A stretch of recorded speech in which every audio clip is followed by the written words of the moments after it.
बिस्मिल्लाहिर्रहमानिर्रहीम, अस्सलाम वालेकुम। मेरा नाम है जावेद, हाजिर हूँ आज एक नई रेसिपी के साथ। आज की जो रेसिपी है वो है धुआं गोश्त, जो बहुत ही मज़े का बनता है और खाने में बहुत अच्छा लगता है। तो चले मैं आपको स्टेप बाय स्टेप बताता हूँ मुझे धुआं गोश्त के लिए किन चीज़ों की ज़रूरत है और ये कैसे बनता है।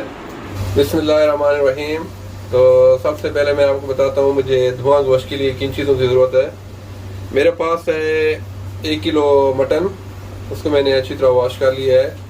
और इसके अलावा मुझे चाहिए half cup brown onion, fried onion, 1 cup दही, और इसके अलावा मुझे 1 कप पानी चाहिए, और 1.5 टेबल स्पून जिंजर गार्लिक का पेस्ट, 1 टीस्पून लाल मिर्च पाउडर और 1 टीस्पून चिली फ्लेक्स, और 1 टीस्पून मुझे चाहिए सफ़ेद ज़ीरा साबित, और 1.5 टीस्पून नमक। और इसके अलावा जो मुझे पिसे हुए मसाले चाहिए तकरीबन 1 टीस्पून धनिया पाउडर, 1 टीस्पून गरम मसाला पाउडर और 1 टीस्पून ज़ीरा पाउडर। और कुकिंग के लिए मुझे चाहिए 2 से 3 टेबल स्पून घी। आप लोग ऑयल भी यूज़ कर सकते हैं। तो आगे का प्रोसेस मैं आपको बताता हूँ कि धुआं गोश्त कैसे बनता है। एक पतीले के अंदर सबसे पहले मैंने गोश्त डाल दिया है और उसके बाद पानी डाल दूँगा,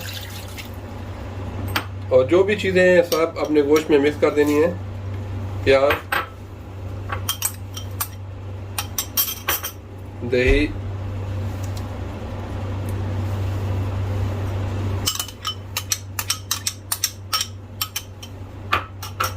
अदरक लहसुन का पेस्ट और सारे मसाले, नमक भी, ज़ीरा। अभी इसको तमाम चीज़ों को मैं मिक्स करके तकरीबन मैं आधे से पौने घंटे तक पका लूँगा। जब गोश्त तकरीबन 90% गल जाएगा तो फिर इसमें मैं घी शामिल करके और इसको भून लूँगा, और फिर आगे का प्रोसेस मैं आपको फिर बताता हूँ। अभी गोश्त को मैंने चढ़ा दिया है पतीले में, इसको मैं अभी ढक के तकरीबन पकाऊँगा आधे से पौने घंटे तक, जब तक गोश्त इस तरह गल जाएगा। फिर आगे इसके अंदर मैं ऑयल डाल के इसको अच्छी तरह भून लूँगा। फिर जो भी इसका प्रोसेस है वो साथ साथ बताता रहूँगा। अल्हम्दुलिल्लाह मटन जो है तकरीबन 90% गल गया है। तो अभी मैं इसमें शामिल करूँगा 2 टेबल स्पून घी। आप चाहें तो इसमें ऑयल भी यूज़ कर सकते हैं, लेकिन मैं इसमें घी यूज़ करूँगा। अभी इसको मैं अच्छी तरह भून लूँगा। अल्हम्दुलिल्लाह मटन अच्छी तरह गल गया है। आप देखें इसका घी अलग हो गया है। तो जो अब इसका सीक्रेट है, मैंने एक कोयला जलने के लिए रख दिया साइड के ऊपर।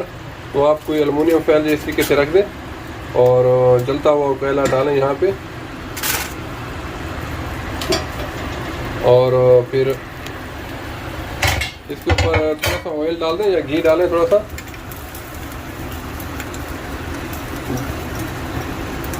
जैसे इससे धुआं निकलने लगे ये आपने इसको कवर कर देना है और 10 से 15 मिनट तक कवर रहने देना है। तो इसमें बहुत अच्छा स्मोकी फ्लेवर आ जाएगा और बहुत ही मज़े का खाने में लगता है। तो जब ये रेडी हो जाएगा तो इसको डिश आउट करके दिखाऊंगा मैं आपको इसकी फाइनल लुक। अल्हम्दुलिल्लाह बहुत ही मज़े का धुआं मटन बिल्कुल रेडी है। ये इतना जूसी, इतना टेंडर है, तो आप लोग इसको ज़रूर ट्राई कीजिएगा। ये नान और रोटी के साथ बहुत अच्छा लगता है।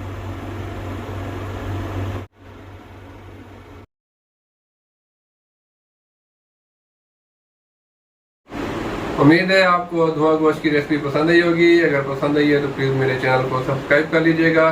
इंशाल्लाह जल्द मिलूंगा एक नई रेसिपी के साथ। तब तक के लिए खुदा हाफिज़।